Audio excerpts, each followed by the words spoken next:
It started with a simple letter from the HOA. At first, I thought it was just another complaint, maybe about the lawn or a misplaced trash can. But when they came to my door demanding I cut my lawn or pay $500 a day in fines, they didn't realize who they were messing with.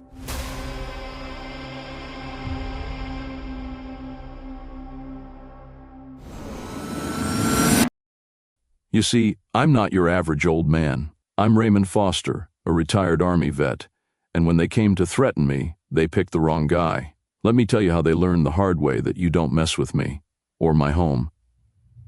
It all started on a quiet Thursday morning. I was sitting on the porch, sipping my coffee, when the mailman dropped a thick envelope onto the mat. The envelope had that familiar sterile HOA logo on it. I didn't think much of it at first. I'd gotten a few complaints over the years, mostly about things that didn't matter. A fence panel that was too old, a shrub that wasn't trimmed properly. But this one was different. I opened it, and it was the usual, a demand to fix something I hadn't even noticed was broken. My lawn. Apparently, it wasn't up to the HOA's aesthetic standards. I chuckled to myself, looking at my perfectly manicured yard, but as I kept reading, the tone shifted. Failure to comply will result in a daily fine of $500. My smile faded. The audacity of it. This was the same lawn I'd cared for years, the one I spent every Saturday morning tending to. I walked outside to take a look, but it was exactly as it always was, green, healthy, trimmed to perfection. That's when I noticed the change in the air. A sense of unease, a quiet certainty that this was the beginning of something much bigger than a simple lawn dispute. As the day passed, I couldn't shake the feeling that I was being set up, and for the first time in a long while, I felt that familiar tightness in my chest. I'd fought battles before, but this wasn't about a lawn. This was about something much more personal. A few days later, just as I was starting to brush off the whole ordeal, the doorbell rang. I opened it to find Karen, the HOA president, standing on my doorstep with two other board members in tow. She had that all-too-familiar smug look, the one that says, "I know something you don't." She didn't even say hello, just handed me another piece of paper, the same threatening letter, this time with bold red letters demanding immediate action. "You have 24 hours to fix this," she said, as if she owned the whole block. I stood there, silent for a moment, trying to absorb the absurdity of it all. My lawn was fine, but her eyes scanned it like a hawk, judging, criticizing, looking for anything to complain about. "If you don't comply, we'll be forced to take legal action," she added, her voice sharp. I could feel the heat rising in my chest, but I kept it together. I didn't want to give her the satisfaction of seeing me lose my cool. Instead, I told her, "I'll look into it." I knew right then that this wasn't just about the lawn anymore. It was personal. Karen was gunning for me, trying to push me into a corner. But I wasn't going to let her. As she turned to leave, I noticed her smirk again, like she had won, like she had already decided my fate. But what she didn't realize was that she had just started a battle she was never going to win. The stage was set, and this was far from over. A week passed, and things only got worse. More letters arrived, each more threatening than the last. They'd send contractors over to inspect my lawn, and I'd have to explain again and again that everything was fine. But I could see it in their eyes. They weren't just interested in my yard anymore. They wanted control, power. The final straw came on a Saturday afternoon when Karen and two of her hired workers pulled up in front of my house. This time, there was no clipboard, no polite request. Karen didn't even knock. She marched right up to me on the porch, arms folded, and gave me that look. The one that said she was already in charge. "Raymond," she said, voice dripping with condescension, "your lawn is still unacceptable.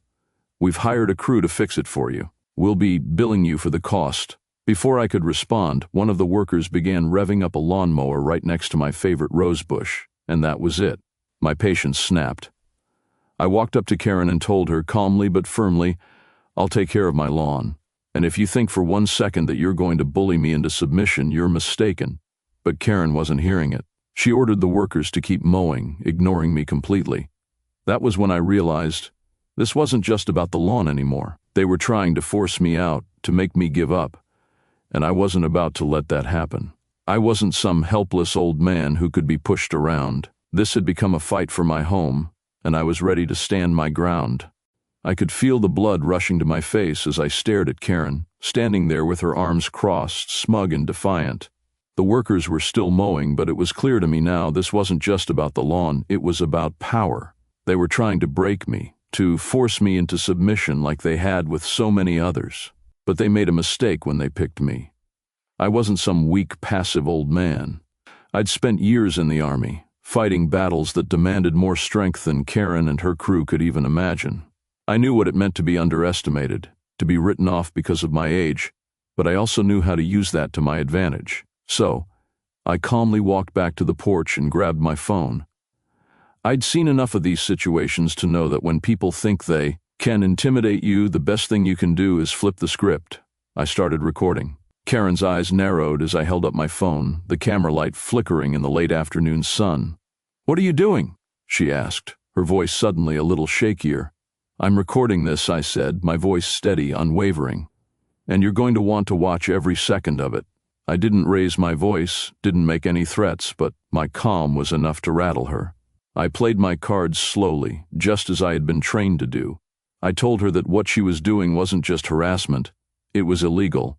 I let her know I had already contacted an attorney, and that I'd be taking this to the state attorney's office if it didn't stop. The workers froze, their mowers humming in the background. Karen's confident demeanor started to crack, and I could see it.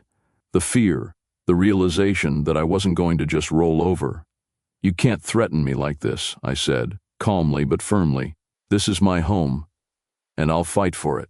By the time the next few days rolled around, things had shifted dramatically.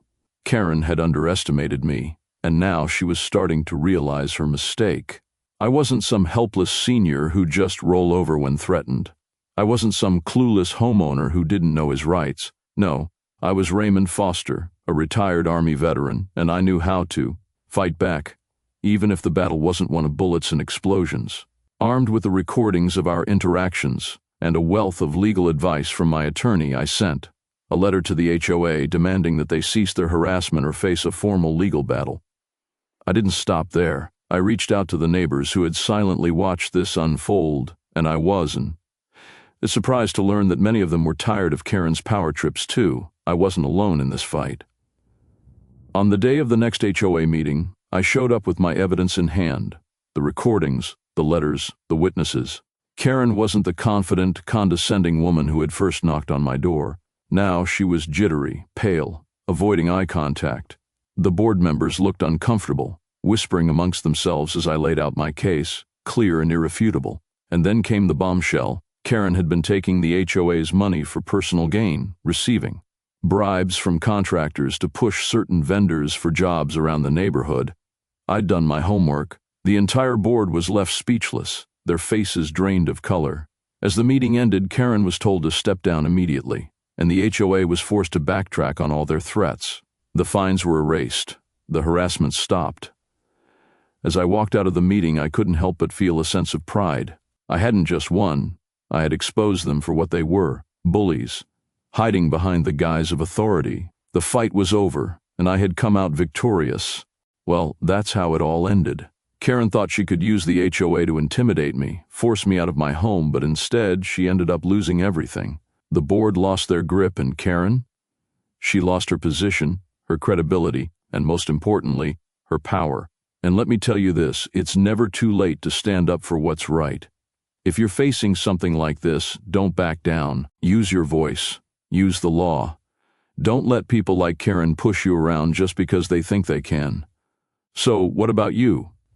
Have you ever dealt with an HOA nightmare or faced someone who tried to bully you in your own home? Drop your story in the comments below. I want to hear from you. And if you found this story inspiring, hit that like button to show your support for standing up against injustice. Don't forget to subscribe, because trust me, this isn't the last time we're going to bring down some power-hungry bullies. Stay tuned for more real-life stories where the underdog fights back and wins.